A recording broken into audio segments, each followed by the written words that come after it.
हाँ जी, नमस्कार मित्रों। आज हम लोग बात करने के लिए एकत्रित हुए हैं एक नई विचार और नए दृष्टिकोण के बारे में, और वो है फेमिनिज्म या नारीवाद। तो आजकल एक नए तरीके से भी कहा जाता है, ये है फेमिनिज्म।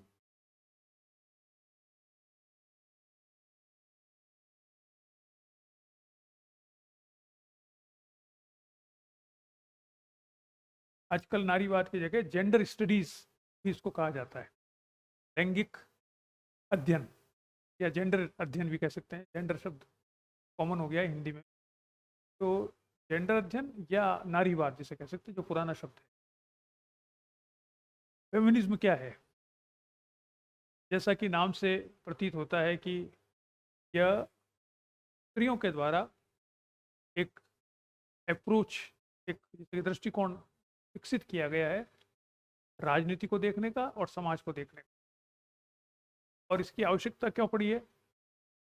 क्योंकि ऐसा माना गया, और सही भी है, माना भी क्या गया, हम कह सकते हैं सही है, कि हजारों वर्षों से जो बहुत से माइनॉरिटी ग्रुप हैं समाज के, तो बहुत ही अल्पसंख्यक है। अल्पसंख्यक इस अर्थ में संख्या की दृष्टि से नहीं, शक्ति की दृष्टि से जो अल्पसंख्यक है, उनको उनका शोषण जो शक्ति की दृष्टि से बहुसंख्यक है उनके द्वारा किया गया है। और उनमें जो समूह ऐसे हैं, वो उनमें स्त्री भी एक समूह है।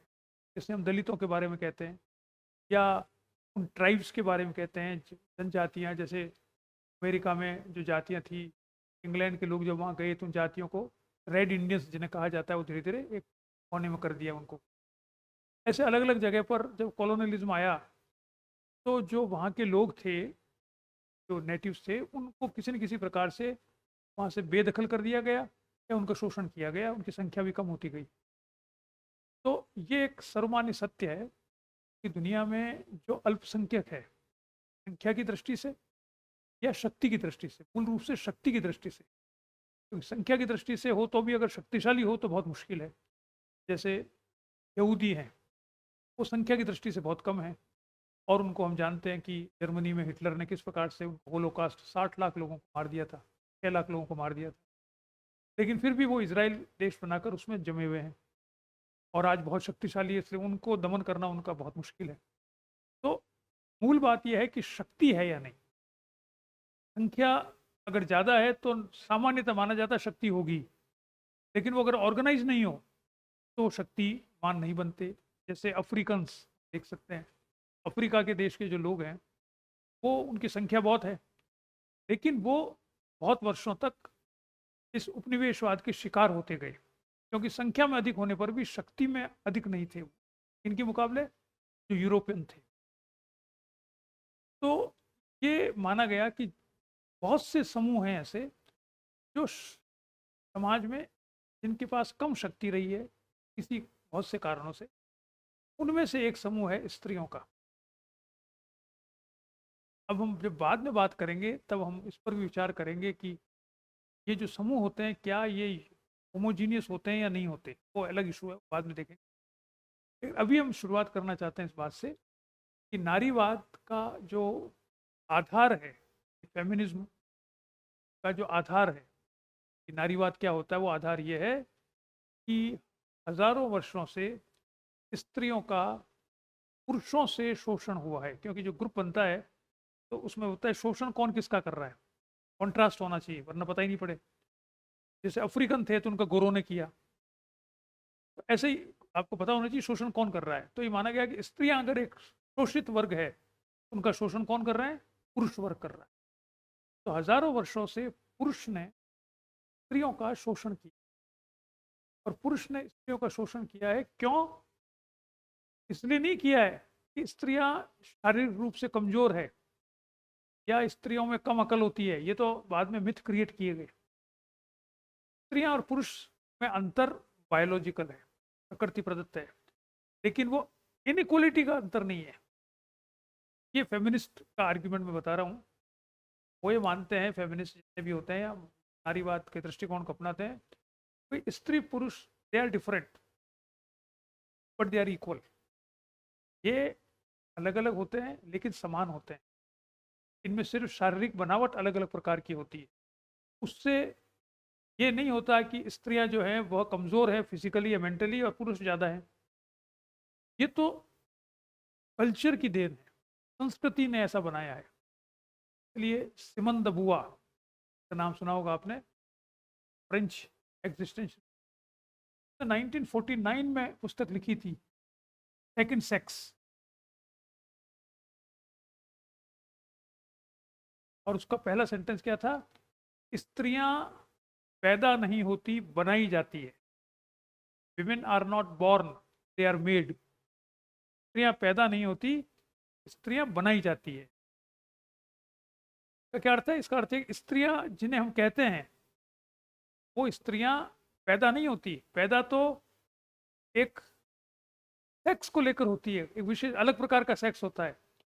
लेकिन जो समाज में स्त्रियों की स्थिति है, स्त्रियों को क्या करना चाहिए, वो क्या करती है, कैसे सोचती है, ये समाज बनाता है, क्या नहीं बनाती। इसलिए ये भी भ्रम है कि स्त्रियां शारीरिक रूप से कमजोर होती है, क्योंकि बचपन से आप देखो, ये तो भारत में तो बहुत ज़्यादा है ये, या ट्रेडिशनल कंट्रीज में बहुत ज़्यादा है। दो बच्चे आपके हो, एक लड़का एक लड़की, तो क्या कहेंगे? लड़के को दूध पिलाओ, लड़की को मत पिलाओ। तो लड़के को जिम भेजो, ताकत सिखाओ, वो ताकतवर बनना चाहिए क्योंकि वो काम आएगा। लड़का जो है वो लड़ना सिखाओ, उसको ये समझाओ कि भाई तेरे को रोना नहीं चाहिए, आज लड़के रोते थोड़ी है, वो गिर जाए तो कह रहे लड़के रोते थोड़ी है। ये जो ट्रेडिशन है, जो आज भी हमारे यहाँ है बहुत कुछ, ये ट्रेडिशन बेसिकली एग्रीकल्चर सोसाइटी की। एग्रीकल्चर सोसाइटी जब थी तब लड़कों की ज़रूरत पड़ती थी कि वो खेतों में काम करें और फिजिकली रूप से मजबूत हो, और स्त्रियाँ अपने घरों को संभालें। तो इसलिए वो एक ट्रेडिशन बन गई कि लड़कों को मजबूत किया जाए, फिजिकली डोमिनेंट उनको बनना चाहिए, क्योंकि उनको खेतों पे जाना है, उनको दिन रात काम करना है, उनको दूसरे खेत वालों से लड़ाई लड़नी है, उनको ज़मीनों के झगड़े करने हैं। तो वो मजबूत होने चाहिए, वो मेंटली स्ट्रांग होने चाहिए, वो आंसू नहीं बहाए छोटी छोटी बात पर, उनको मेंटली और फिजिकली स्ट्रांग होना चाहिए। ये बात ईश्वर ने नहीं बनाई जो पैदा किए बच्चों को, ये किसने बताई? समाज ने। और महिलाओं को बताया गया कि भाई तुम बच्चों के साथ रहो, घर के अंदर हो, तो तुमको नम्र होना चाहिए, तुमको ज़्यादा फिजिकल काम करना ही नहीं है, तुमको खाना पीना भी ज़्यादा की ज़रूरत क्या है, ज़्यादा पौष्टिक खाने की क्या ज़रूरत है, जब तुम घर में ही रह रहे हो, छोटा मोटा काम कर रहे हो, तो फिजिकल एनर्जी कम है, ये ऐसा माना गया। लेकिन ये सही बात नहीं है। लेकिन वो जो ट्रेडिशन थी एग्रीकल्चर सोसाइटीज़ की, वो आज भी चल रही है। आज नहीं है, आज कंप्यूटर का युग है। आज कंप्यूटर के युग में दोनों एक साथ ही बैठते हैं टेबल पर। फिजिकल वर्क कौन कर रहा है? कोई कर ही नहीं रहा। स्त्रियां भी बैठ रही है, पुरुष भी बैठ रहे हैं, लेकिन अभी भी बच्चों के साथ ये डिफरेंशिएशन किया जाता है without thinking about it. Now there is no need कि आप बच्चे को, लड़के को दूध ज़्यादा पिलाए और लड़की को नहीं पिलाए, इसकी आज ज़रूरत नहीं है, क्योंकि आज दोनों एक ही काम कर रहे हैं फिजिकली, दोनों की एक क्षमता है। तो ये कहा गया, जो सिमंद बुआ ने कहा, तो फेमिनिज्म का आधार है कि स्त्रियां अलग सेक्स लेकर पैदा होती है पुरुष से, लेकिन वो जो डोमिनेट करता है पुरुष, वो समाज के द्वारा निर्मित होता है। स्त्रियां पैदा नहीं होती, बनाई जाती है। यानी स्त्रियां जिस सेंस में स्त्रियों को देखा जाता है, वो पैदा नहीं होती, बनाई जाती है, उनको कमज़ोर मनाया जाता है।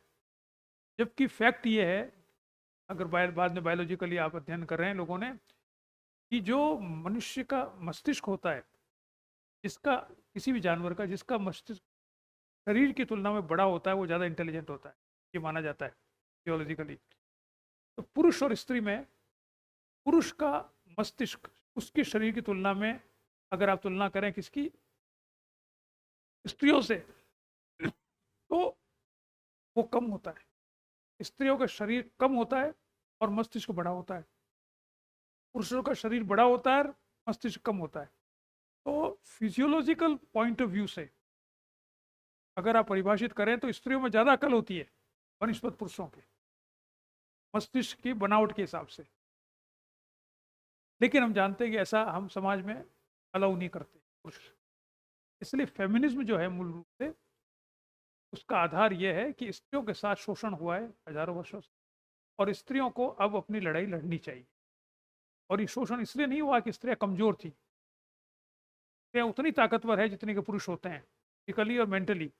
लेकिन पुरुषों का समाज होने से उन्होंने ऐसा बना दिया है स्त्रियों को, इसलिए अब स्त्रियों को न तो शिक्षा देते थे, न उनको कोई अधिकार दिए हुए थे। अब समय आ गया जब स्त्रियों को अपने अधिकारों की रक्षा करनी चाहिए। ये फेमिनिज्म का आधार है। ठीक है? अब ये शुरुआत कब से हुई? सबसे पहले जो पुस्तक मानी जाती है फेमिनिज्म के हिसाब से वो है मैरी वॉलस्टोनक्राफ्ट की।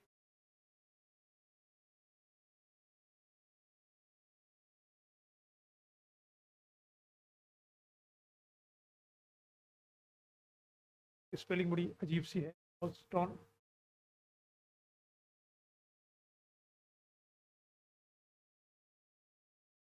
किताब है vindication of the right of human.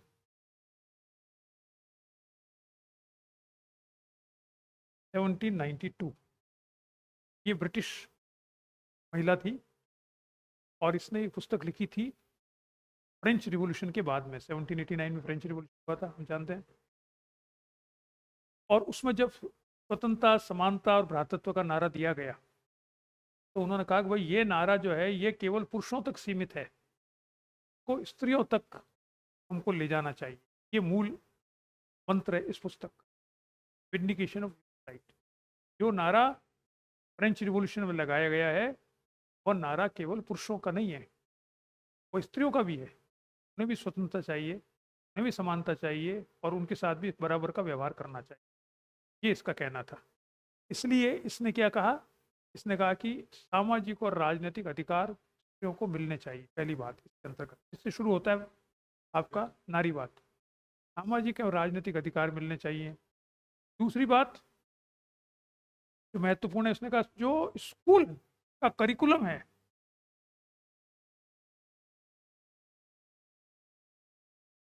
उसमें परिवर्तन करना चाहिए। क्योंकि आप देखेंगे कि जो स्त्रियों का लिए जो शिक्षा थी उसमें और पुरुषों के लिए शिक्षा में अंतर होता था।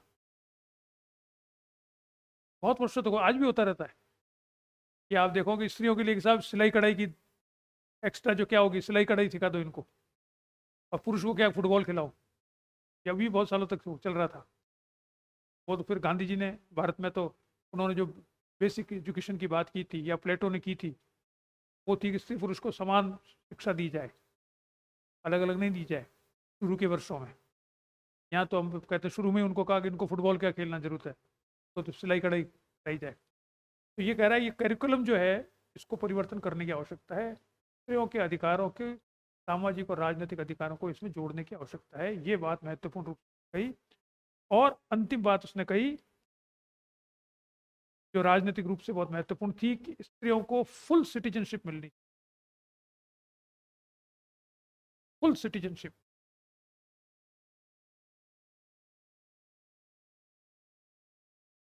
अब जानते हैं कि नागरिकता के संदर्भ में, नागरिकता के जो स्टेजेस हैं उनको देखें आप तो फर्स्ट स्टेज में बहुत कम नागरिक होते थे। जो जॉन लॉ के समय जब प्रजातंत्र आरंभ हुआ और राज्य बना तो फर्स्ट स्टेज में बहुत कम थे। फिर धीरे धीरे वो बढ़ते गए। पहले तो थी प्रॉपर्टी, जमीन, प्रॉपर्टी में जमीन होनी चाहिए, फिर प्रॉपर्टी, फिर उसके बाद में धीरे धीरे दूसरे कई क्राइटेरिया थे कि स्त्रियों को नहीं मिलेगा, बच्चों को नहीं मिलेगा, एज क्या होगी उस। तो इस समय जब इसने लिखी पुस्तक समय फुल सिटीजनशिप नहीं थी। फुल सिटीजनशिप बाद में आती है बहुत, या जिसे कह सकते हैं फुल सिटीजनशिप का अर्थ क्या है? सबसे बड़ा है वोट देने का अधिकार। आप फुल सिटीजन का मतलब है वोट देने का अधिकार भी क्या? एडल्ट फ्रेंचाइज, यानी एक मेरा एक वोट लगेगा। इससे पहले क्या हो रहा था इन स्त्रियों के साथ कि अगर आपके पास पहली बात तो मैरिड हो या नहीं हो, ये क्राइटेरिया, फिर आपके पास प्रॉपर्टी है या नहीं है, ये क्राइटेरिया, फिर आपके वोट आपको बराबर मिलने चाहिए कि नहीं मिलने चाहिए। कई तरह के थे उसमें, 3 स्त्रियों के वोट बराबर एक आदमी का वोट, ऐसे भी स्थिति क्रिएट की करने की कोशिश की गई थी। तो कुल है मेरा एक वोट, स्त्री का एक वोट और पुरुष का एक वोट बराबर होगा। जैसे आज हम जानते हैं पूरी दुनिया में ऐसा है। इस समय कहा गया 18वीं शताब्दी में, उस समय ऐसा नहीं था और ये बहुत लेट आया है। अगर हम आपने जानकर आश्चर्य होगा, हमें पता नहीं रहता, हमें आपको जानकर आश्चर्य होगा कि ये बहुत लेट हुआ है स्त्रियों को फुल सिटीजनशिप मिलना, डेवलप्ड कंट्री जिन्हें हम कहते हैं सो कॉल्ड, उसमें भी नहीं था। तो ये हम कहते हैं पहली पुस्तक मानी जाती है इसको, अपनी पहली बार ब्लैक एंड व्हाइट में एक विचारक ने स्त्रियों के राइट्स, अधिकारों के लिए पुस्तक लिखी। बाद में 19वीं शताब्दी में बहुत सी किताबें आने लगी, बहुत से लोग आए, इसमें जॉन स्टुअर्ट मिल भी था, हम जानते हैं, सब्जेक्शन ऑफ वीमेन किताब भी लिखी, बहुत से और दूसरे लोग भी थे। इसी समय 19वीं शताब्दी में महिलाओं के समूह बनने लगे, एसोसिएशंस बनने लगे, इसी बात के लिए कि महिलाओं के अधिकार मिलने चाहिए। और इसमें 1867 में सबसे पहले यूएसए में एसोसिएशन बनती है महिलाओं की, और इसके साथ साथ दूसरे देशों में भी इसी प्रकार की एसोसिएशन बनने लगी। और उन सब का एक ही नारा था, इन एसोसिएशन का सबसे बहुत से वो डिमांड होती थी, अलग अलग देशों में बनी, न्यूजीलैंड में, ब्रिटेन में, सब जगह बनने लगी, वेस्टर्न कंट्रीज में एसोसिएशन महिलाओं की। उन सब में एक ही था, क्या कि महिलाओं को वोट मिले। और अगर आप वोटिंग राइट्स का, ये मेन इशू था, क्योंकि उन्होंने कहा कि पॉलिटिकल इक्वलिटी होती है, हमारी को समानता मिल जाएगी, क्योंकि तब हम अपने वोट से सरकार बदल सकेंगे, तो वो सरकार की नीतियों में हमारा दखलंदाजी हो जाएगी, हमारे हितों की दखलंदाजी हो जाएगी, ये माना गया था। और इसलिए आप देखेंगे जब गांधी जी इंग्लैंड में पढ़ने गए थे 88 से 1891 तक, उस समय वहाँ पर उससे पहले ये सफरेज कहा जाता है, सफरेज आंदोलन महिलाओं का अपने चरम पर था इंग्लैंड में। और वो इंग्लैंड, गांधी जी जब वहाँ पढ़ रहे थे 1888 से 1991 तक, सॉरी 1900 नहीं, 1891 तक, उस समय जब ये 1867 मैंने कहा ना, तब से चालू हो गया था हर जगह पर धीरे धीरे, आसपास 2-4 सालों में। तो उस समय 1890s के अर्ली में, 1890s में या 1880s के लास्ट में इंग्लैंड में ये बहुत बड़ा आंदोलन चल रहा था सफरेज का, महिलाओं का सफरेज में।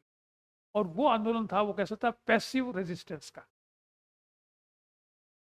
वो था पैसिव रेजिस्टेंस, जिसको गांधी ने एक्सेप्ट किया था इस शब्द को, और उससे प्रभावित होकर अरविंदो ने भी पैसिव रेजिस्टेंस को स्वीकार किया था। पैसिव रेजिस्टेंस का क्या अर्थ है, किस तरह से आंदोलन कर रहे थे कि भाई हम, एक्टिव रेजिस्टेंस का मतलब तो है कि डायरेक्ट वायलेंस की जाए, जो हमारे यहाँ पे भी कुछ जगह कुछ लोगों ने किया था, भगत सिंह या दूसरे लोगों ने, वो एक्टिव रेजिस्टेंस, ये मार दो इनको या विद्रोह कर दो फिजिकली वायलेंस के द्वारा। पैसिव का यह है कि आप इनको मारो मत, लेकिन तोड़ फोड़ कर सकते हैं, धरना दे सकते हैं, और उसमें अगर वायलेंस हो जाए तो हो जाए भीड़ में, तो हम मना नहीं करते, they will justify, they will say no no what is wrong with it. जैसे कार्ल मार्क्स के बारे में कहा जाता है कि वो सशक्त, वो क्रांति चाहता था हिंसा की, लेकिन मार्क्स ने कभी नहीं कहा हिंसा, क्रांति, क्रांति हिंसा से हो। अगर तो भाई क्रांति हो जाए बिना हिंसा के तो बहुत अच्छी बात है, अगर बीच में हिंसा होती है तो that is not an issue, वो कोई महत्वपूर्ण इशू नहीं, हिंसा होना नहीं होना के लिए, मार्क्स के लिए महत्वपूर्ण इशू ये है कि वो क्लास वर्ग समाप्त हो रहा है नहीं हो रहा है। इसी तरह से ये जो पैसिव रेजिस्टेंस है, इनके लिए वायलेंस नॉन वायलेंस महत्वपूर्ण नहीं है, अपनी तरफ से नहीं करेंगे वायलेंस, और हो जाती है ठीक है। तो गांधी ने लर्न किया था इस सफरेज, ये जो आंदोलन था, इससे कि पैसिव रेजिस्टेंस कैसे किया जाए, ऐसा कहा जाता है। सबसे पहले महिलाओं को जो अधिकार मिले वोट देने के समान, वो मिले 1893 में, और वो कौन सा देश था, न्यूजीलैंड। ये आपका सवाल बनता है एक, महिलाओं को समान एडल्ट फ्रेंचाइज, समान अधिकार सबसे पहले न्यूजीलैंड में मिला 1893 के बाद 1890, इसके बाद 1920 में यूएसए में संविधान संशोधन से, और फुल रूप से 1928 में यूके में, यानी 100 साल भी नहीं हुए अभी तक इंग्लैंड में महिलाओं के द्वारा वोट देने को। कितना पुराना डेमोक्रेसी है वो, देखो आप कितने कंजर्वेटिव हैं वो, धीरे धीरे संशोधन किए। तो इस समय तक आते आते ये वोट अधिकार मिले। ये जो डेवलपमेंट मैं आपको बता रहा हूँ, कब से, 1793 से अब तक का 1928, और उसके बाद दूसरे देशों में भी ये चल रहा था। हमारे यहाँ तो हम जानते हैं कि 1947 के आज़ादी के बाद में अधिकतर देशों में जहाँ कॉलोनियलिज्म था, वहाँ पर तो आज़ादी के बाद में सबको अधिकार मिले बराबरी के, इससे पहले नहीं थे। इसमें इस पूरे इतिहास को, ये 1793 से अब तक, जब तक कि एडल्ट फ्रेंचाइज नहीं हुई, इसको कहा जाता है first phase of feminism. Clear? ये पहला फेजेस में फेमिनिज्म का इवोल्यूशन बता रहा हूं मैं आपको, कैसे आगे बढ़ती है। The first phase of feminism is this. ठीक है, ये मैंने बताया जो अभी तक सारा 1893 से मानते हैं, से लेकर जब तक कि एडल्ट फ्रेंचाइज नहीं हुई 1945 सेकेंड वर्ल्ड वॉर तक मान लो, के बाद तक सबको मिल गई थी। सेकेंड वर्ल्ड वॉर के बाद में 1-2 साल में सब आज़ाद हो गए थे, कंट्री अधिकतर 90% कंट्री आज़ाद हो गए थे। तो ये फर्स्ट फेज है। फर्स्ट फेज की विशेषता क्या हुई? It is a right for, वो right to vote, fight for right to vote, that is the crux of the first phase basically. और किसी बात पर नहीं कही, उन्होंने कहा जी सब ने ये समझा कि इस सारी समस्या का समाधान ये है, क्योंकि प्रजातंत्र आ चुका है, इसलिए असमानता तब खत्म होगी जब हम अधिकारों की बात करेंगे। ठीक है, दैट इज फर्स्ट फेज। अब होता है सेकंड फेज शुरू।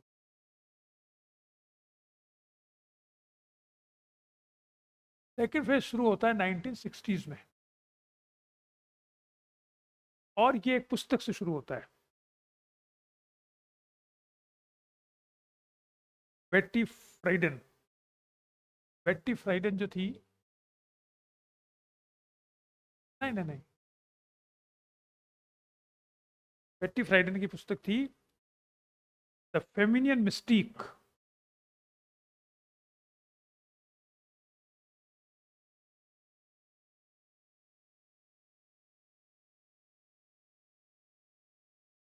नाइनटीन 60 का दशक माना गया पूरा सेकंड फेज का। इसका क्या आर्ग्यूमेंट था? इसने एक एम्पिरिकल स्टडी की थी मिडिल क्लास महिलाओं की अमेरिका में, और उनसे पूछा था भाई आपको अधिकार मिल गए, आपके पति कमाते हैं, आप नौकरी पे भी जा सकते हो, वो कोई दिक्कत, नौकरी भी जाओ, आपका घर है, बच्चे हैं, कारें हैं, स्कूल में जाते हो, सब चीज़ है, आर यू हैप्पी? तो कहते नो। उनको भी हैप्पी क्यों नहीं, जो आपको सब चीज़ें मिल रही है, जो आपकी सारी चीज़ें हैं, तो फिर आपको परेशानी क्या है? What is your problem? वो प्रॉब्लम जो थी, वो को कहा उन्होंने मिस्टीक। उन्होंने खुद ने कहा अच्छा प्रॉब्लम है, उसने कहा ये हमको खुद को नहीं पता। उन महिलाओं ने कहा हमको नहीं पता कि हम परेशान क्यों हैं, लेकिन मज़ा नहीं आ रहा, हम we are not feeling happy. तो ये पुस्तक वैसे तो एक छोटी सी स्टडी थी, लेकिन ये बहुत लोकप्रिय हो गई। तो साहब ये अमेरिका की महिलाएं दुनिया की सबसे ज़्यादा हैप्पी होनी चाहिए, खुश होनी चाहिए, वो कह रही हम तो दुखी हैं, तो फिर ये दुखी क्यों हैं? तो कहा गया नारियों के दुख के कारण क्या है। देन फिलोसॉफिकल डिबेट शुरू हुई कि there is a difference between reasons for the unhappiness of man and reasons for the unhappiness of women. दोनों में अंतर है, और दोनों के खुश होने और नाराज होने के कारण भी अलग अलग होते हैं। आदमियों के अगर स्टडी की जाए तो उनके नाराज होने के कारण, दुखी होने के कारण बहुत सिंपल होते हैं। नौकरी नहीं लगी, पैसा नहीं आ रहा, बच्चे अच्छी स्कूल में नहीं पढ़ रहे। They are concentrated 99% on the financial position and their power. साहब लोग नमस्ते नहीं कर रहे, इससे नाराज हो रहे। वो मानते हैं सब कब होगा? जब पावर हो और पैसा हो। जब ये नहीं मिलता तो आदमी नाराज रहता है, तो दुखी रहता है, ये माना गया। लेकिन महिलाओं को ही मिल रहा है, फिर भी दुखी है। उनको अधिकार दे दिया, राइट, आप पॉलिटिक्स में जा सकते हो, सब कुछ, नौकरियां भी है, सब कुछ, फिर भी दुखी क्यों है? इस पे चिंतन शुरू हुआ, और इसमें 2 किताबें और आई, जिसको कहा गया सेकेंड वेव की सबसे महत्वपूर्ण किताब। वो किताब थी केट मिलेट की। केट मिलेट ने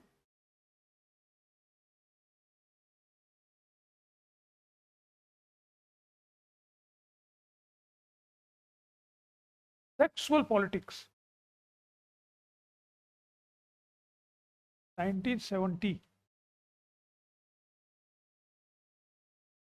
और दूसरी किताब थी एक जर्मेन, ये सब किताबों के नाम भी आ सकते हैं क्यों, जर्मेन ग्रियर, ये जर्मन थी, इसका नाम है the female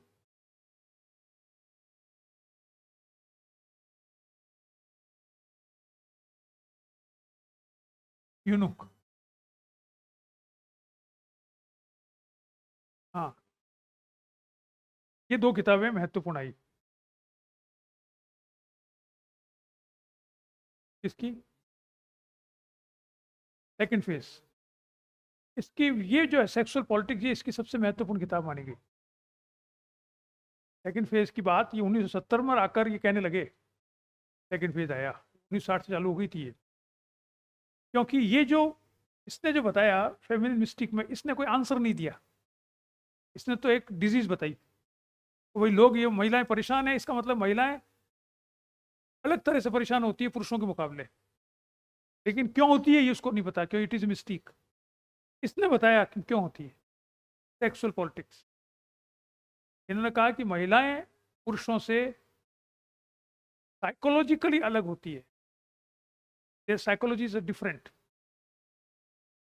there personalities are different, they think in a different way, that is why they require different things to be satisfied।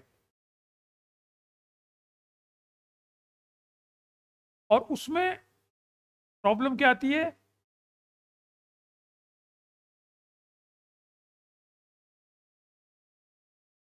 कि महिलाओं को राजनीतिक अधिकार देने से सेटिस्फाई नहीं होगी, कानूनी अधिकार देने से सेटिस्फाई नहीं होगी। What they require is the recognition and love from society, it is psychological. जो हम देखते हैं बहुत से आजकल बहुत सारे मीम्स आते हैं छोटे छोटे, स्त्री पुरुष, हस्बैंड वाइफ के, तो हस्बैंड और वाइफ दोनों अलग अलग तरह से सोचते हैं छोटी छोटी बातों को। वाइफ, जैसे एक दो मैंने देखा था, उसमें क्या था, वो वाइफ, हस्बैंड तो जैसे होते हैं आदमी होते हैं, वो तो उनको ये दिमाग में नहीं आता वाइफ को वू करो, मतलब उसको बार बार उसको प्रशंसा करो। तो वो वाइफ जो है वो खुद ही खरीद के लाती है फूलों का गुलदस्ता, और वो अंदर खड़ी है, हस्बैंड बाहर से आया तो उसको कहते ये पकड़ो, बाहर जाओ, फिर ये लेके आओ। तो 10 दिन बाद फिर वो लेके कहा कि ऐसे आना चाहिए तुमको, समझ आई नहीं तुमको।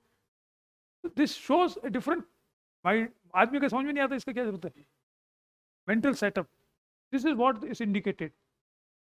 It doesn't mean that women are inferior. What is the emphasis is they are different. First phase में उन्होंने कहा कि इक्वल करो, पॉलिटिकल राइट मतलब हम बराबर हैं तुम्हारे रीजन में, इनको बराबरी दो, समानता का अधिकार, वो फर्स्ट फेज था। सेकंड फेज में कहा कि रिकॉग्नाइज करो we are different, we are equal but different, that is the second phase. And वो डिफरेंट होने से हमारी पर्सनल और साइकोलॉजिकल मेकअप अलग प्रकार का है और पुरुषों का अलग है, इसको रिकॉग्नाइज करो, तब हम खुश होंगे, सही होंगे। इससे क्या हुआ, ये जो बात सामने आई कि वो अलग अलग है, तो कुछ दूसरे लोग आए, ये तो थे ही, इन्होंने तो ये बात सामने रखी, ठीक है, मतलब आप समझ गए इसको। फर्स्ट फेज, सेकंड फेज में उसने पहले बताया कि कुछ मिस्ट्री है, नाराज क्यों है महिलाएं, फिर उसने बताया मिस्ट्री इसलिए कि सेक्सुअल पॉलिटिक्स हो रही है, वो दबा रहे हैं, ना रिकॉग्नाइज कर रहे हैं आपके रोल को, ना वो एक्सेप्ट कर रहे हैं कि डिफरेंट है। वो कहते हैं यार अब नौकरी कर रहे हो, हम कर रहे हैं, आप भी तो कर रहे हो नौकरी, बराबर हो ना, फिर क्या है, बराबरी दे दी ना तुमको, क्यों, एक गाड़ी मेरे पास है, तुम्हारे पास गाड़ी है, अब उसमें रोने की क्या बात है, बराबर है। अब पर फिर भी महिला नाराज है, तो उन्होंने कहा यार नाराज क्यों है, तब उसने कहा this is sexual politics because they you what man are doing, they are treating women as their inferior, और क्या भी तुमको बराबर कर दर्जा दे दिया, they are not recognising the difference of man and women. जैसे छोटे बच्चे होता है, उसको कहता है भाई तेरे को बना तो दिया, तेरे को दे तो दिए, बराबर हो गए, नहीं नहीं नहीं, बराबर नहीं हो गए, we are different, we should be treated differently. ये एम्फोसाइज इस सेकंड फेज का है। दैट फर्स्ट फेज था right for equality, second phase है right to recognise difference with equality, clear. अब जब ये राइट टू रिकॉग्नाइज डिफरेंस होने लगा, तो जो फेमिनिस्ट थे, उन्होंने कहा कि फिर तो पूरी दुनिया में ही हमें इस प्रकार का करना चाहिए, दुनिया को देखने का नजरिया भी अलग होना चाहिए। We are different, when we are different from man, तो फिर हर चीज़ में डिफरेंट है हम, एक ही काम में थोड़ी है बाद में। तो कुछ फेमिनिस्ट धीरे धीरे एक इसको उन्होंने राजनीतिक विचारधारा बनाने का प्रयास किया। That feminism is not simply recognition of difference, it is a political ideology, it is a political theory by which we can analyze politics in a different way, by which we can analyze society in a different way। और ये कौन से किसके साथ शुरू होता है? ये अब देखो, जो पोस्ट मॉडर्निज्म की मैंने बात की थी कल, कि एक नहीं है यूनिवर्सल के साथ वो ही सही है, पुरुषों का सत्य अलग है, हमारा सत्य अलग है, इसलिए पुरुषों के द्वारा बनाई गई क्राइटेरिया को हम नहीं मानते। उन्होंने कहा पॉलिटिकल थियरी ये होती है, इसके ये 5 नियम होते हैं, ये हम नहीं मानते, हमारे हिसाब से अलग होते हैं। क्यों? वो क्या होते हैं वो ये बताने की कोशिश करने लगे। तो कौन लोग आए इसमें? ये 70s से शुरू हुआ और 90s तक चला। Third phase, this is called third phase. नहीं, ये मैं जनरल बता रहा हूं आपको। Third phase of feminism, third phase में क्या, कब से कब हुआ? ये 1970s से चालू हुआ और 1990s तक आते आते ये पॉलिटिकल, ये क्या होने लगा थर्ड फेज में? It got converted into A political ideology in 1990s। 1990s में क्यों हुआ? क्योंकि 1990s में उदारवाद एकमात्र राजनीतिक विचारधारा रह गई थी साम्यवाद के समाप्ति के बाद। तो इन्होंने चैलेंज किया उदारवाद को, तो they try to create an alternative to liberal theory 90s में।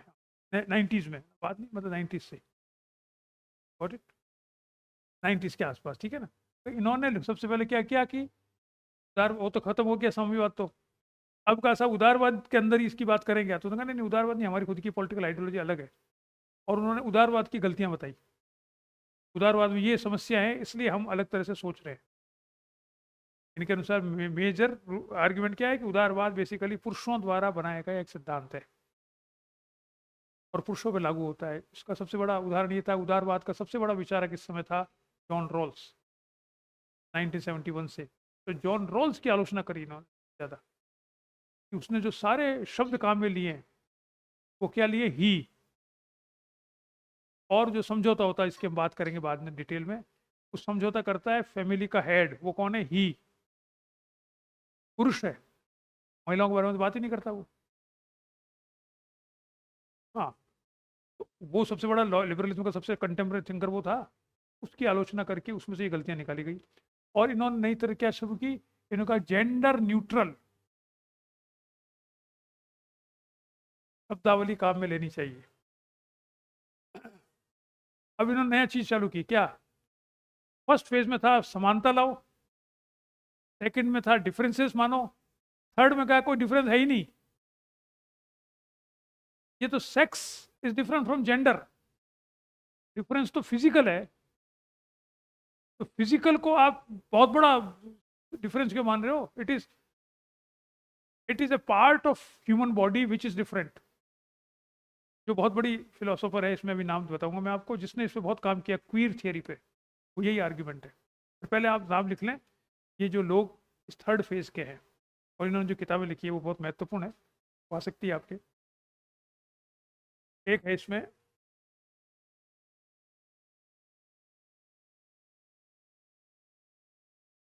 Martha नुसबॉम,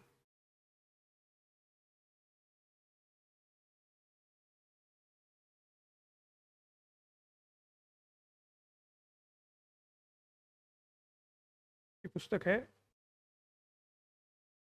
sex and social contract, social justice.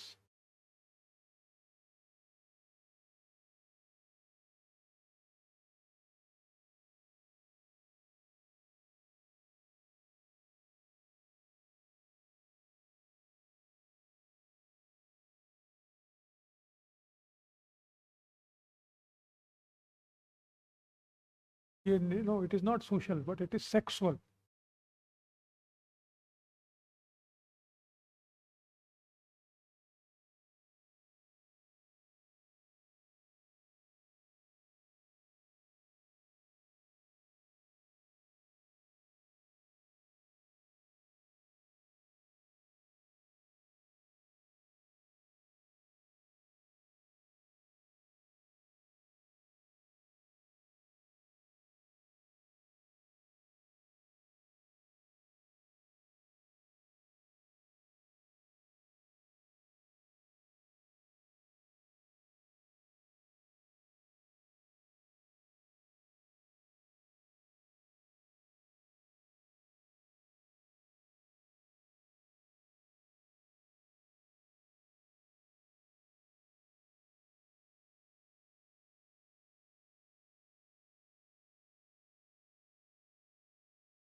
ये मूल main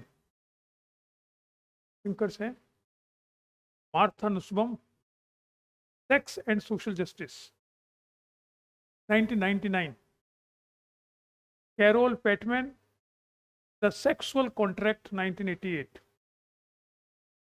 Susan Okin, justice gender and family, Judith Butler, gender trouble 1990, और Iris Young, justice and the politics of difference.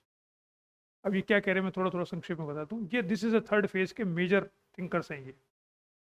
इनका main argument क्या है सबका common, जो मैंने बताया थर्ड फेज का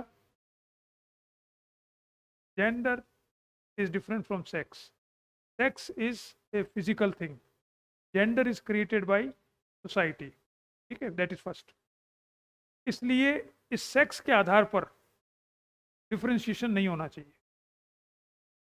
सेकंड में तो उन्होंने कहा था डिफरेंशिएशन है, फर्स्ट में कहा था इक्वल हैं, सेकंड में कहा था इक्वल भी है और डिफरेंशिएशन भी है, थर्ड में कह रहा है कोई डिफरेंशिएशन नहीं है, सब इक्वल है। बिकॉज जो इसने सबसे बड़ा आर्ग्यूमेंट जूडिथ बटलर ने दिया इसमें, जेंडर ट्रबल, उसने कहा भी क्या है, it is just a part of human body, उसके बेसिस पर आप डिफरेंसेस इतना बड़ा कर रहे हो, ये अलग है वो अलग है, ये क्या मतलब हुआ। ह्यूमन जो मैन है उसमें भी तो पार्ट में होता है, किसी के एक हाथ नहीं हो उससे करते हो क्या डिफरेंस, कोई अंधा होता है, किसी के कुछ टांग के लगी हुई हो, वो भी तो डिफरेंस हो गया, ये दो तरह के हैं। कोई गंजा होता है, किसी की दाढ़ी नहीं होती, these are differences, human body के डिफरेंसेस हैं, उसके बेसिस पर तो नहीं करते हो आप। वो ये गंजा है, ये बाल वाला, भाई ये अलग आदमी है, ये अलग है, ऐसा थोड़ी कहते हो। क्यों, वही इसकी दाढ़ी आई बहुत बड़ी और इसकी नहीं आई, इसके डिफरेंस थोड़ी करते हो। तो ये सेक्स, ये भी तो पार्ट है छोटा, इससे क्यों डिफरेंस कर रहे हो, that is the argument by third phase of feminism, you got it. ये कॉमन आर्ग्यूमेंट है। इसमें ये अलग अलग क्या करते हैं, मार्था नुसबॉम ने सबसे पहले कहा सामाजिक न्याय, ये सामाजिक न्याय का सिद्धांत किसका था, जॉन रॉल्स का। तो जॉन रॉल्स पे अटैक किया कि ये सामाजिक न्याय का सिद्धांत, इसमें फेमिनियन जो इनजस्टिस हो रहा है उसके बारे में कुछ नहीं कहा है।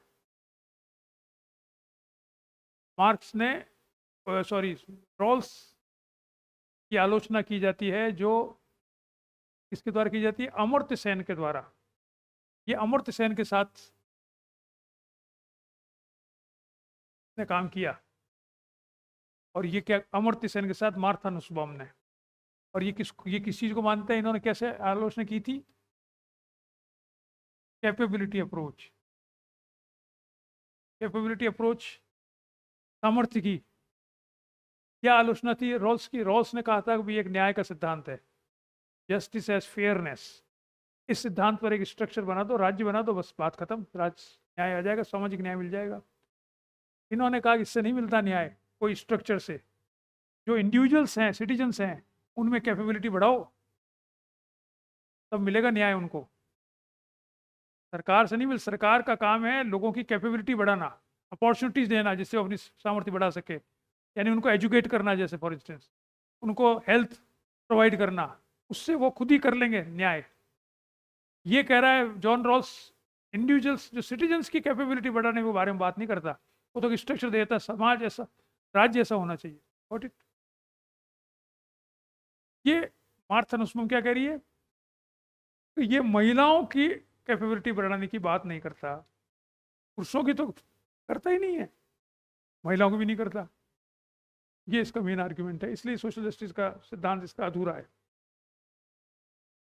कैरोल पेटमैन कहता था सेक्सुअल कॉन्ट्रैक्ट, उसने कहा जी जो सोशल कॉन्ट्रैक्ट जॉन रॉल्स करता है, जैसे दूसरे सोशल कॉन्ट्रैक्चुअलिस्ट थे, वो कौन है, वो मेल्स हैं, पुरुषों ने आपस में मिलकर एक कॉन्ट्रैक्ट करके राज्य को बना लिया। इसमें भी ये किया रॉल्स ने भी, पुरुषों ने मिलकर किया कॉन्ट्रैक्ट, और उन्होंने कहा भी ये फेयरनेस पर आधारित होगी। भाई वो कॉन्ट्रैक्ट कहाँ है जो स्त्री और पुरुष के बीच में है,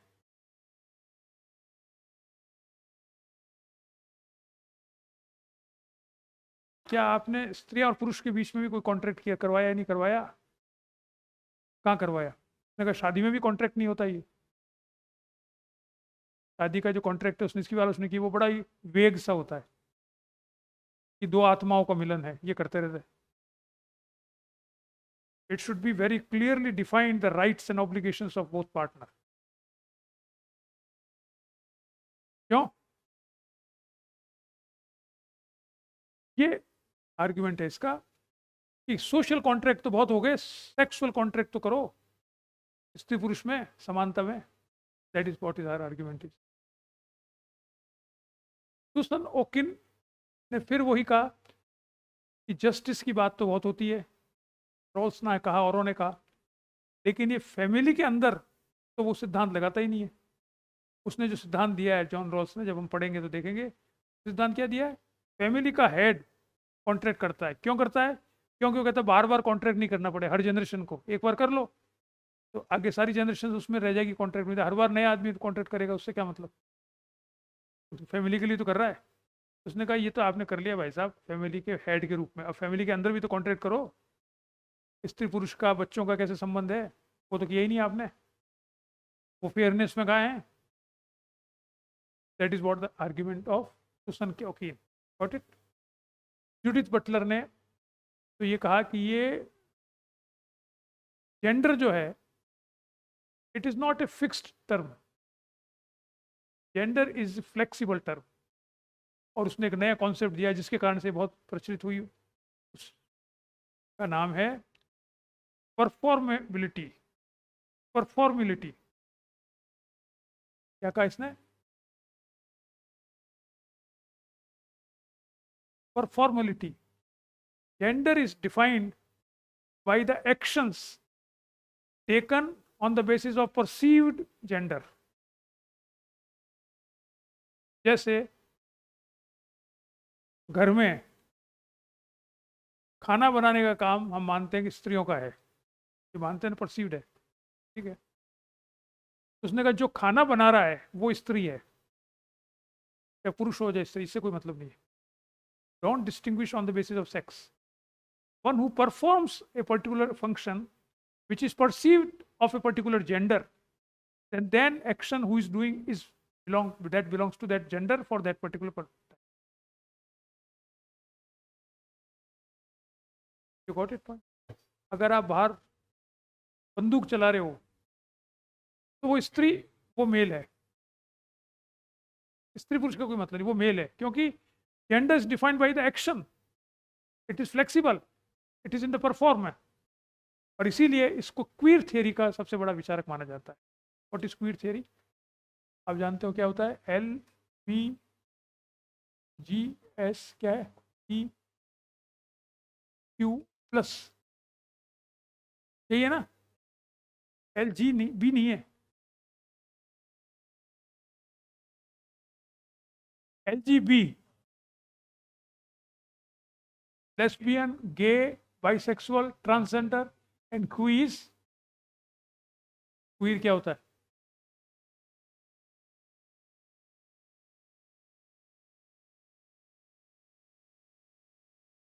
queer basically includes all this. It's a common denominator of all this, which means for queer, sex is not important in any way. पहनने में, खाने में, रहने में, कुछ में, इट इज जेंडर न्यूट्रल। वो कई बार शुरू में तो इनमें से हर किसी के लिए क्वीर का कहा जाता था। और प्लस क्यों होता है ये? 72 टाइप्स माने जाते हैं उसमें। सुप्रीम कोर्ट के एक वकील, हाँ चल रही है ना, हाँ हाँ, करीब 72 है। तो दिस इज क्वीर थियरी। इसको जो प्रमोट वो है सबसे बड़ी राइटर इसकी, जूडिथ बटलर। और अंत में आयरिस यंग, इसकी डेथ हो गई, बहुत ब्रिलियंट ये थी। इसने कहा जी जस्टिस कितना ही कर लो आप, there are 5 or 6 points of differences which have not been taken care of by John Rawls। जैसे एक्सप्लॉइटेशन है और भी दो, वायलेंस है, इसको उसने कहीं एलोबरेट नहीं किया जॉन रॉल्स ने, जो एक्चुअल है। तो ये इसकी किताब बड़ी पॉपुलर हुई। This is the third phase. You got it? तो क्या मतलब निकला थर्ड फेज का?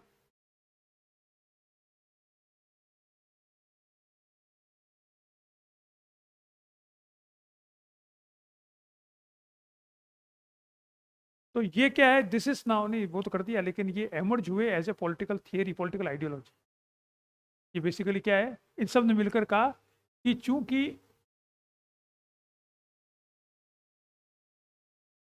इन्होंने एक बात पकड़ी कि भाई ये डिफरेंस तो नहीं होता, सेक्स का आधार तो डिफरेंस नहीं है, लेकिन जेंडर का डिफरेंस होता है जो सोशल के द्वारा बनाया जाता है। वो जेंडर में पुरुष या स्त्री की बात नहीं है, जेंडर फंक्शनलिटी से तय होता है, but there is a difference of genders. तो उसके आधार पर political theory, gender political theory, जब फेमिनिस्ट पॉलिटिकल थियरी कहा जाता है, उसे कहा गया it is gender political theory. ये इनका बहुत बड़ा कंट्रीब्यूशन है थर्ड फेज का। बिल्कुल, फर्स्ट में तो इक्वल, सेकंड में डिफरेंसेस,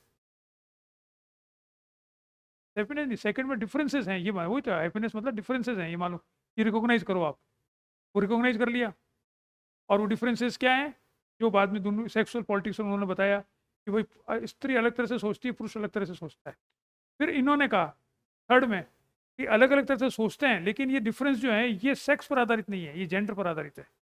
आदमी भी पुरुष की तरह, आदमी महिला की तरह सोच सकता है, और महिला भी आदमी की तरह सोच सकती है, क्योंकि it depends on the function. जैसे हम कहते हैं लव, केयर, तो बच्चे की केयर करते समय ये किसने कहा है कि बच्चा पैदा करना तो नेचुरल है स्त्री के लिए, लेकिन बच्चे की पैदाइश के बाद में सारा उसका काम करना ये स्त्री करे, ये कहाँ है? ये नेचर ने थोड़ी कहा है, ये तो आपने कह दिया तुम ही करोगे, तुम क्या करोगे, आदमी रखेगा। तो अगर आदमी उसमें बच्चों को रख रहा है तो he is behaving like women, तभी रख सकता है, वरना नहीं रख सकता। वो तो जैसे स्कूल में आप देखो, जो छोटे छोटे बच्चों की स्कूल होती है, छोटे बच्चों की जो प्रीलिम से पहले, वो सब 90% स्त्रियां क्यों होती है? Because they know how to deal with that. अब उसमें पुरुष भी अगर होगा तो डील वैसे ही करेगा, तभी सर्वाइव करेगा, वरना नहीं करेगा। उसमें वो स्त्री है, is performing a role which is played by women. तो sex is not important, the role is important. ये थर्ड में आ गया।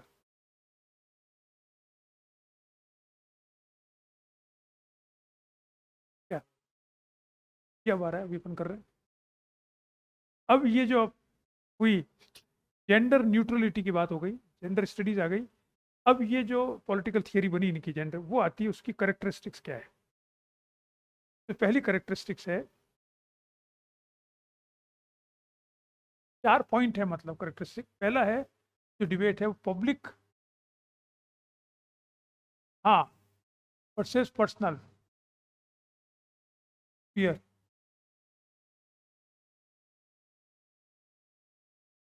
या पर्सनल या प्राइवेट कहते हैं इसको।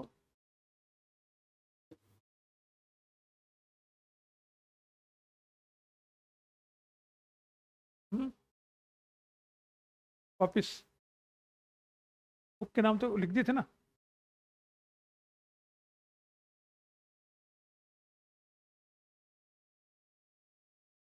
अभी इसको खत्म करके बताने का।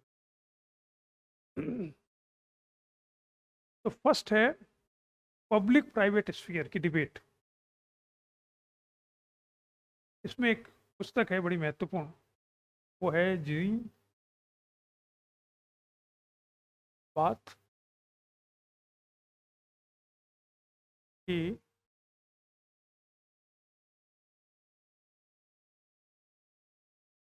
एल्शटेन किताब है।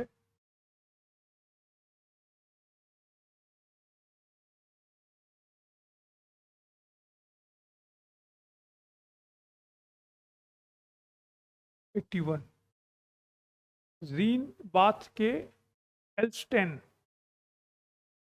ठीक है, पब्लिक मैन प्राइवेट वुमेन, 1981, ये किताब है।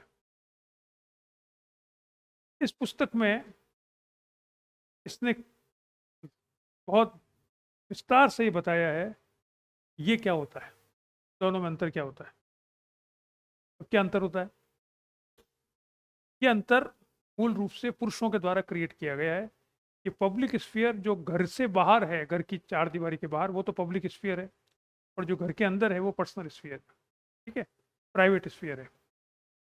घर से बाहर जो है वो पुरुषों का क्षेत्र है और घर के अंदर जो है वह स्त्रियों का क्षेत्र है। अब फेमिनिस्ट जेंडर पॉलिटिकल थियरी कहती है इस डिफरेंस को खत्म करना पड़ेगा। जो आप कह रहे थे, अभी पूछ रहे थे,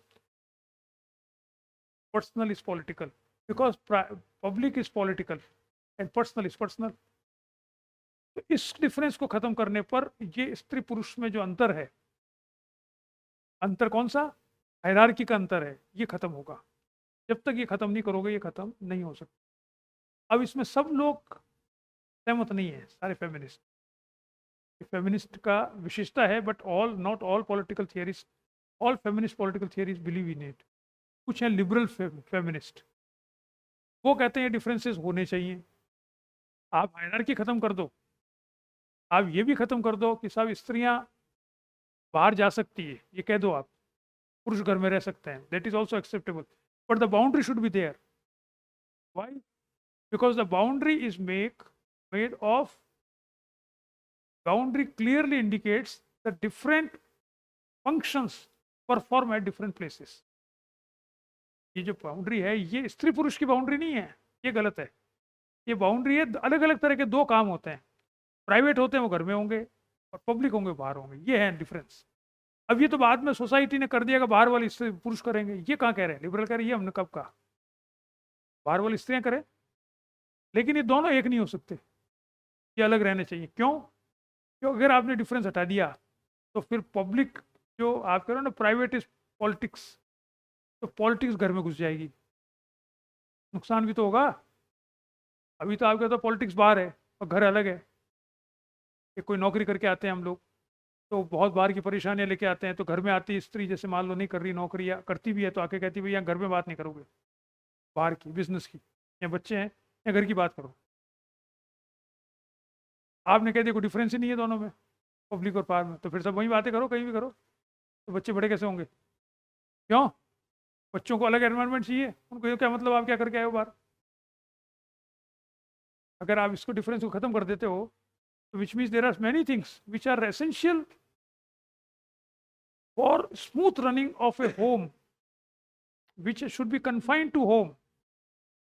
बाहर आप पुलिस इंस्पेक्टर हो, गोली चला के आए हो, किसी को मार के आए हो, तो घर पे थोड़ी बात करोगे उसके। तो घर पे आओ, उस बच्चों को सिखाओ मैं गोली मार के आए हो, बताइए आप। घर को तो बच्चों को सिखाओगे भाई लड़ना नहीं चाहिए बेटा, स्कूल में लड़ना मत, आप गाली गलौज मत करना, ये तो सिखाओगे। तो आप ये पब्लिक और प्राइवेट खत्म कर दो, तो ये लिबरल्स का आर्ग्यूमेंट है, लिबरल फेमिनिस्ट का।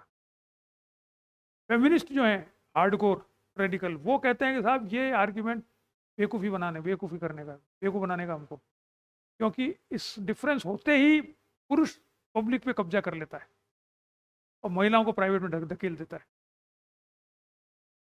आपने डिफरेंस कर दिया तो क्या होगा, पब्लिक में तो आ जाएगा पुरुष, प्राइवेट में आ जाएगी महिलाएं जो है, और वो शोषण चालू हो जाएगा। इसलिए इसको खत्म करने की जरूरत है, ये कोई आर्ग्यूमेंट नहीं है। That is, these are the two arguments given by both, ठीक है, radical feminist and liberal feminist.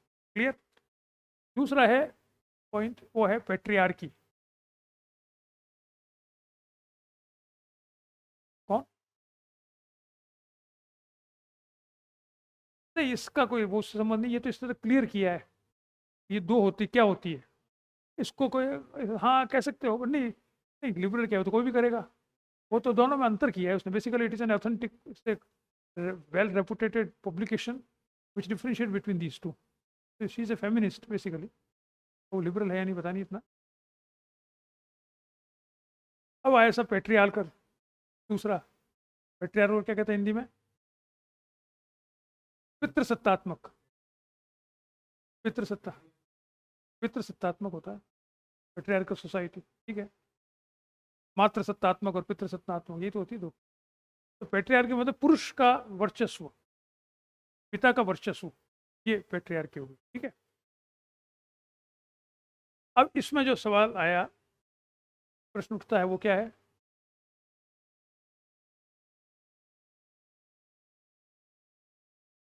कि साहब आपने दो डिफरेंसेस कर दिए स्त्री और पुरुष में, ठीक है, लेकिन स्त्री के ऊपर भी पेट्रियार्कल सोसाइटी में रूल्स पुरुष लागू करता है।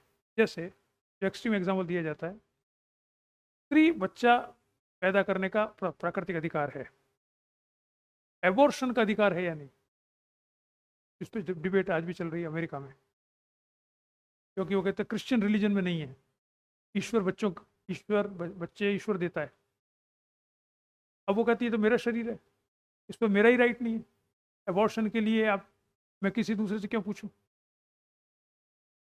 If I want to have this child और not, it is my right to conceive a child, is also my right.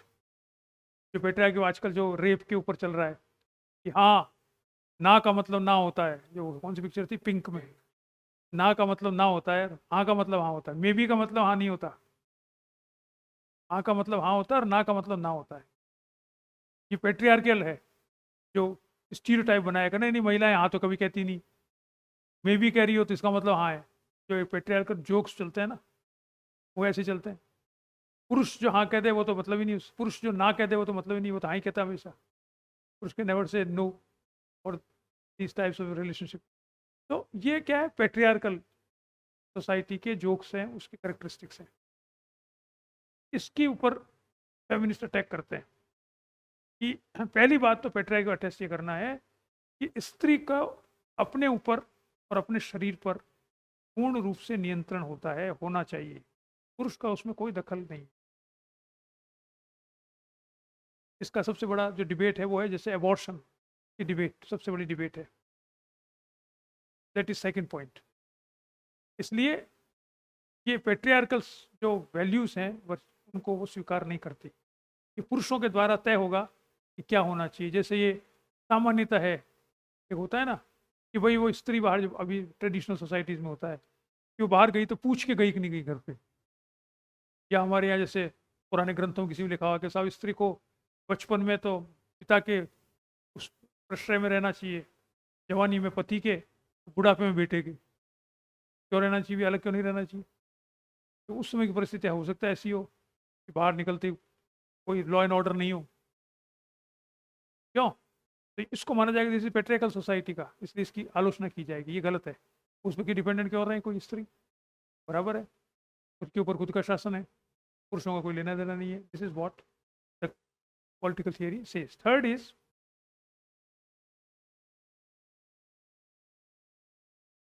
Sex and gender. क्या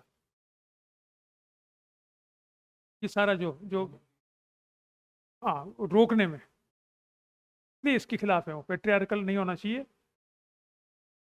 ये हम इसको स्वीकार नहीं करते। इस पॉलिटिकल थियरी में समानता को स्वीकार करते हैं, और वो तो फर्स्ट है ही है कि इसमें जेंडर से डिफाइन होगा, ये सेक्स से डिफाइन नहीं होगा। ये थर्ड पॉइंट है, सेक्स एंड जेंडर में अंतर जो हम कर चुके हैं। Sex is biological and gender is cultural construct, gender is cultural construct.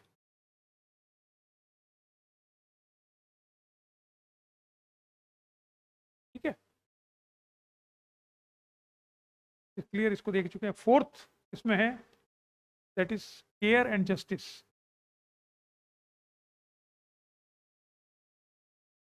ये फिर रॉल्स की थियरी के ऊपर अटैक है। इन्होंने कहा कि जो रॉल्स कहता है कि समाज न्याय के सिद्धांत पर चलना चाहिए, राज्य न्याय के सिद्धांत पर आधारित होना चाहिए। फेमिनिस्ट कहते नहीं, वो केयर के सिद्धांत पर आधारित होना चाहिए। क्या अंतर है दोनों में? जो हम देख सकते हैं बच्चों, घर में फैमिली में पिता और माता, इन दोनों का जो बच्चों के प्रति व्यवहार होता है वो होता है, एक का होता है जस्टिस से, एक का होता है केयर से। उदाहरण हमारे पास बहुत सारे हैं। एक बच्चा एग्जाम में फेल होके आया घर पर, ठीक है, एक फर्स्ट डिवीजन आया, एक फेल होके आ गया, तो बाप तो डांटेगा, पढ़ाई नहीं करी तूने, तेरे भाई तो देखे इतना अच्छा नंबर लाया, तू क्यों नहीं लाया? Because he is just, he is applying rational principles and principle of justice on his son. सही है, जस्टिस के हिसाब से कोई पढ़ाई नहीं करी तो दंड मिलना चाहिए, अच्छे नंबर आए तो पुरस्कार मिलना चाहिए, जस्टिस का सिद्धांत है ये, न्याय का। क्यों? माँ होगी वो ऐसा नहीं करेगी, माँ होगी she will defend his son, her son. इसके नंबर नहीं आ रहे, वो इसके पेपर खराब आ गया था, अरे उस दिन बीमार था, उस दिन यूँ इसकी चोट लग गई थी, इसका पेन ही नहीं चला था। There are so many excuses she will give to protect her child, because she knows कि भाई नंबर कम तो आए हैं, लेकिन इसके नंबर अगली बार अच्छे आने के लिए इसको केयर की जरूरत है, जस्टिस की जरूरत नहीं है. The kid doesn't require punishment. He requires encouragement. That is what the principle of care is. जैसे हॉस्पिटल्स में क्या होता है, जस्टिस थोड़ी होता है, केयर होती है. आप बीमार हो गए, आपको एक्सरसाइज बताइए, तो नर्स आती है तो आपको तो कल क्यों नहीं की एक्सरसाइज, वो तो वैसे ही नहीं कर रहा बेचारा. तो कह रहे बेटा, अरे अच्छा आपने करी, अरे इतनी सी करी, बहुत अच्छा, आप तो बहुत अच्छा, अरे बहुत जल्दी रिकवर करोगे आप. ऐसी नर्स होने कर पॉपुलर होती है वो. दूसरी नर्स आती है खड़ूस टाइप के, वो कहते हैं आपको ये कहा था, आपने क्यों नहीं पिया, या दवाई क्यों नहीं ली, या आपने एक्सरसाइज क्यों नहीं करी, मरना है क्या आपको. तो वो that is justice, because she is right if she behaves like a male. But a female behaves, और डॉक्टर भी ऐसा हो सकता है, नर्स नहीं, वो भी कह रहे नहीं आपने बोला, अरे आज तो बड़े अच्छे लग रहे हो, हॉस्पिटल देखते हो डॉक्टर्स को, भर्ती हो जाओ, दूसरे ना, अरे साहब आज तो बड़े फ्रेश लग रहे हो आप, तबीयत अच्छी लग रही है, अच्छा नाश्ता, अच्छा नहीं किया यार, कोई बात नहीं आज कर लेना नाश्ता, अरे ये तो ठंडा हो गया, नया लाओ यार इनके लिए नाश्ता. Because he talks in language of care, not justice. Feminist कहते हैं कि state should behave with the citizens like a mother and not as a father. ये पॉलिटिकल थियरी का इनका क्लियर, तो कोई दिक्कत नहीं. लास्ट है वो है इक्वलिटी एंड डिफरेंस, समानता और भेद, जो हम पहले कर चुके हैं, जो आइरिस यंग ने सबसे पहले कहा था इसमें, कि समान है लेकिन अंतर है उनमें. ये अंतर क्वीर थ्योरी के अनुसार सेक्स नहीं है, जेंडर है, बट अंतर है. जो अलग अलग फंक्शंस होते हैं उनमें अंतर होता है, समान होने पर भी. ये ध्यान में रखना है हमेशा. जैसे खाना बनाना, आप देखिए जितने भी बड़े बड़े होटल्स होते हैं उसमें कोई महिला होती है, कुक, सारे आदमी होते हैं, और वो सारे आदमी घर पर अपनी उनकी वाइफ बनाती खाना, वो थोड़ी बनाते घर पर नहीं बनाता कोई कुक. आप किसी पूछो शेफ से कि तू घर पे खाना बनाता है क्या, वो कहा नहीं मैं नहीं बनाता, वाइफ बनाती खाना. Because we think that is a public sphere, chef is working in a public sphere, wife is working in a private sphere. तो दोनों समान है बट दोनों डिफरेंट है. उसमें जरूर नहीं कि वाइफ, इसमें उल्टा भी हो सकता है, ये तो अपन स्टीरियोटाइप है, आदमी, स्त्री हो सकती है शेफ हो, पुरुष हो सकता है घर का काम कर रहा हो. Because it the gender is defined by the functioning, not by a physical part of human being. That is what the argument. तो ये आपका नारीवाद या जेंडर स्टडी किताब है. क्लियर. अब मैं किताबों के नाम बता देता हूँ वापस, जो मैंने लिखे थे ना सारे. क्लियर नहीं हुआ, चलो लिखो उनको, को बोलो कौन कौन सी किताबें, सारी किताबों के नाम लिख दिए थे ना मैंने. कौन सी किताबें लिखे, बेट्टी फ्राइडन,